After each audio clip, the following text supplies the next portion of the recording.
Excuse me, miss, but I need to grope your quivering vulva and check your over-the-shoulder boulder holder, as it look like you may have a pair of 24-pound turkeys stuffed in your brassiere. Chips, don't you recognize me? I would have thought you would have recognized my poodle Fluffy, the dog that didn't bark when Senior Executive Service and Crown agents did 9/11, prove up. Just as briefed, pastel manly mocker in your Oscar de la Renta slingshot rump master sports thong with extra humongous pouch.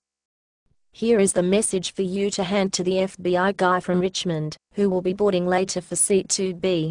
Roger. I've got the message, but for security purposes please spread him so I can prove you up and perhaps get you to suds like a Maytag.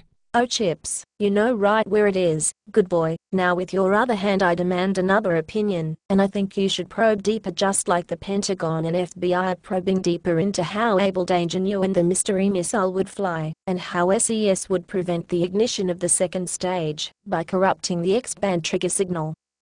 Oh Chips, you have your finger on my trigger, and I think I am going to be a six-shooter like in days of old when real men, like you, ruled the West before the ugly bug LBGT people were invited into our shadow government to destroy our country and our constitution.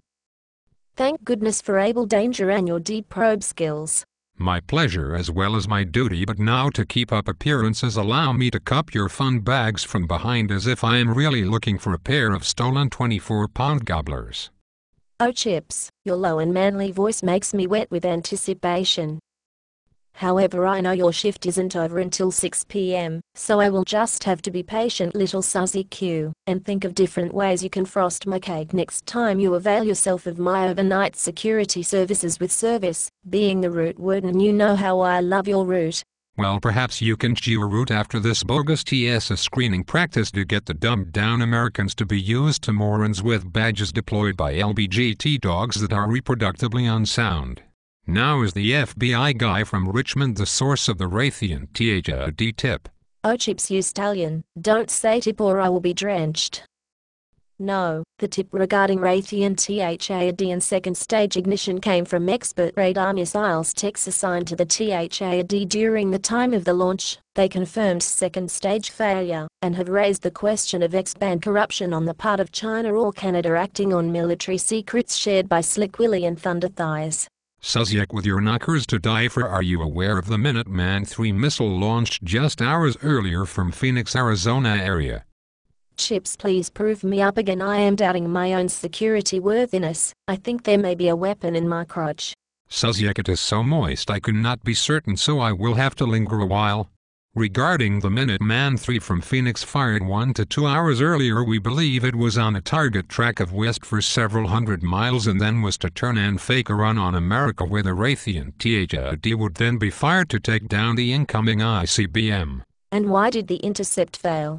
I cannot answer that because my civil case in D.C. District Court will impose a retroactive gag order, but if you show me your tits I will suggest that the Chinese sub deployed an EMP which suppressed the X-band trigger for second stage ignition so the THAD could not take down the Minuteman, and to save the Minuteman from entering firespace, a Navy frigate en route from Seattle to San Diego had to fire from the surface to take down the ICBM launched from Phoenix. By the way, nice rack. You can drop your brassiere back over them.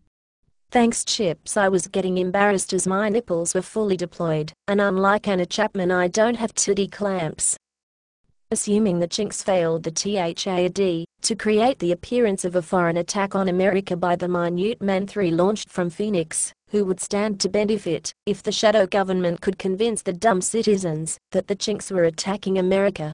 Suziek, I know that you have a great set of cheeks and like to impersonate doggies while I bury the bone, but keep in mind also, you succulent wench, that the City of London bankers would sell advanced arms to both the Chinks and us Yanks, and they would then have wonking parties while the Chinks and the Yanks exterminate each other and enrich the bloody bankers at 1 Canada Square near Canary Wharf. And while the bloody bankers were wonking in England, the LBGT hogs would be doing each other in DC, not aware that the 36 stud was going to have their ass. Well Chips, that was quite a mouthful. Which reminds me, my father is taking Fluffy out for the night. Any chance you could come over and bang me like a screen door in a hurricane? Your wish is my command. I can be over as soon as I get off. And Chips, you hunker burning love, I promise you will get off as soon as you come. I say again, come over. Did you remember to send the letter to FBI regarding senior executive service and Crown agents? For security purposes I cannot answer that question until I frost your cake, code pastel lemon chiffon. Oh Chips, how I desire to sit on the front fender of the 36 stud as you ratchet shift that 427 with 450 strong ones under the hood. Friendly my dear, I was thinking of accommodating you on the pole.